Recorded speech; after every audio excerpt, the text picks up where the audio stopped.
ಅವರು ಕೂಡ ಚೆನ್ನಾಗಿ ದುಡಿತಾ ಇದ್ದಾರೆ, ಸಿನಿಮಾ ಇಂಡಸ್ಟ್ರಿ ಚೆನ್ನಾಗಿ ಅರ್ನ್ ಮಾಡ್ತಾ ಇದ್ದಾರೆ. ಅವರು ಕೂಡ ಇಂಡಿಪೆಂಡೆಂಟ್ ವುಮೆನ್, ಅವರು ಯಾರ ಮೇಲೂ ಡಿಪೆಂಡೆಂಟ್ ಆಗಿಲ್ಲ. ಹಾಗೆ ನಾವು ಜೊತೆಲಿದ್ದಾಗಲೂ ಅಷ್ಟೇ ಅವರ ಕೆಲಸನ ಅವ್ರು ನೋಡ್ಕೊಳ್ತಾ ಇದ್ರು, ಅವ್ರ ಖರ್ಚುಗಳನ್ನ ಅವ್ರು ನೋಡ್ಕೊಳ್ತಾ ಇದ್ರು. ಸೊ ಹಾಗಾಗಿ ಮತ್ತೊಮ್ಮೆ 2 ಪಾಯಿಂಟ್ ಮತ್ತೆ ಕ್ಲಿಯರ್ ಮಾಡ್ತೀನಿ. ಒಂದು, ಅವ್ರು ಯಾವುದೇ ರೀತಿಯಾದಂಥ ಆಲಮನಿ ಕೂಡ ತಗೊಂಡಿಲ್ಲ, ಅಂದ್ರೆ ಜೀವನಾಂಶ ಪಡ್ಕೊಂಡಿಲ್ಲ ನನ್ನ ಕಡೆಯಿಂದ.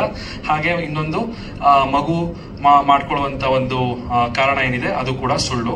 ಹಾಗೆ ಇನ್ನ ಈ ಒಂದು ಮೇನ್ ವಿಚಾರ ನಾನು ಹೇಳ್ಬೇಕಂತ ಹೇಳಿದ್ರೆ, ಒಬ್ಬ 3ನೇ ವ್ಯಕ್ತಿಯನ್ನ ನಿವೇದಿತಾ ಅವ್ರ ಜೊತೆ ಹೆಸರಿಗೆ ಸೇರಿಸಿ ಅವ್ರಿಗೆ ಸಂಬಂಧ ಕಲ್ಪಿಸ್ತಾ ಇರೋದು ಎಲ್ಲೋ ಒಂದ್ ಕಡೆ ನನಗೂ ಕೂಡ ಮನಸ್ಸಿಗೆ ತುಂಬಾನೇ ಬೇಜಾರಾಗ್ತದೆ. ಯಾಕಂತ ಹೇಳಿದ್ರೆ ಆ ವ್ಯಕ್ತಿ ಮನೆಗೆ ನಾನು ಕೂಡ ಸಾಕಷ್ಟು ಬಾರಿ ಹೋಗಿದ್ದೀನಿ. ಅವರ ಮನೆಯಲ್ಲಿ ನಡೀತಿದ್ದಂತಹ ಫ್ಯಾಮಿಲಿ ಫಂಕ್ಷನ್ಗಳಿಗೆ ನಾನು ಕೂಡ ತುಂಬಾ ಅಟೆಂಡ್ ಆಗಿದ್ದೀನಿ.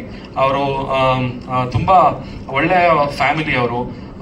ಅಂಡ್ ಅವರ ಫ್ಯಾಮಿಲಿ ಫಂಕ್ಷನ್ ಅಂತ ಅಂದ್ರೆ ನಮ್ಗೊಂಥರ ತುಂಬಾ ಖುಷಿ ಆಗೋದು. ಅವ್ರ ಮನೆಗೆ ಹೋದಾಗ ಅಷ್ಟೊಂದು ಜನನ ಸೇರಿಸಿ ಅವ್ರಿಗೆ ಊಟ ಹಾಕೋದಿರ್ಬೋದು, ಅವ್ರಿಗೆ ಒಂದು ಎಂಟರ್ಟೈನ್ಮೆಂಟ್ ಕೊಡೋದಿರ್ಬೋದು, ಆ ಕೆಲಸನೆಲ್ಲ ತುಂಬಾ ಮಾಡ್ತಾ ಇದ್ರು. ಸೊ ನಾನು ಕೂಡ ಸಾಕಷ್ಟು ಬಾರಿ ಆ ಕಾರ್ಯಕ್ರಮಗಳಿಗೆ ಹೋಗಿದ್ದೀನಿ, ನಾವಿಬ್ರು ಕೂಡ ಜೊತೆಗೆ.